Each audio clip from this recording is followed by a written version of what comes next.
Baik, teman-teman, kita lanjut.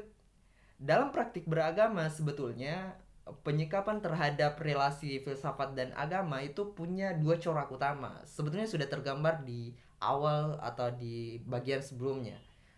Ada orang-orang yang berpendapat bahwa filsafat dan agama adalah dua hal yang tidak memiliki titik temu.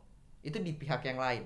Tetapi di pihak yang lain pula ada orang-orang beragama yang lain yang malah beranggapan atau punya dalil-dalil khusus bahwa filsafat dan agama adalah dua hal yang sebetulnya memiliki titik temu.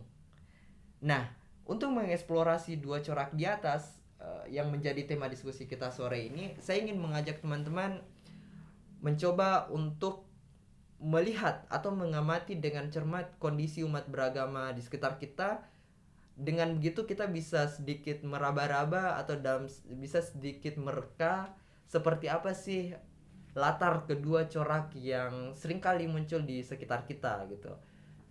Yang pertama adalah agama sebagai sebuah pengalaman atau religious experience memang dilematis gitu. Jadi ada kesenjangan antara dua pihak itu. Yang pertama, ada sekelompok orang yang beragama yang cenderung berani melakukan yang disebut sebagai refleksi kritis, berani melakukan refleksi kritis terhadap agama. Refleksi dalam arti ini mereka melakukan perenungan mendalam terhadap iman mereka. Sedangkan di pihak yang kedua, ada sekelompok orang beragama yang memiliki kecenderungan sebaliknya, yakni anti terhadap refleksi kritis. Corak pertama, kalau dalam istilah postmodern itu disebut sebagai orang yang melakukan refleksi dekonstruktif, atau yakni orang-orang yang beragama berani melakukan otokritik terhadap iman mereka dan mencoba untuk melakukan pertanyaan atau menjawab pertanyaan-pertanyaan teologis atau pertanyaan agama secara rasional. Atau dengan kalimat lain seperti ini, mereka, orang-orang yang pertama ini, memberikan ruang yang cukup untuk akal atau filsafat dalam diri mereka.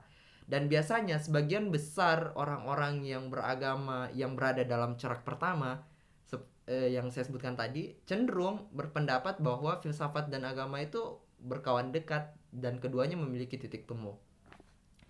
Tetapi pada corak yang kedua, orang-orang beragama punya semacam tendensi yang kuat untuk mencoba menolak atau berusaha dengan keras menolak pemikiran kritis yang anti terhadap akal dan filsafat.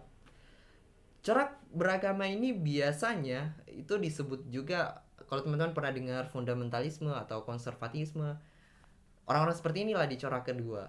Akan tetapi sederhananya orang-orang kedua ini adalah mereka yang memperlakukan agama sebagai dogma belaka atau agama sebagai ritualitas semata, bahwa dalam beragama kita tidak lagi membutuhkan akal atau kita tidak lagi butuh tradisi, namanya tradisi berpikir dalam tanda kutip filsafat. Jadi orang-orang seperti ini yang beranggapan bahwa filsafat tidak lagi kita butuhkan dalam beragama.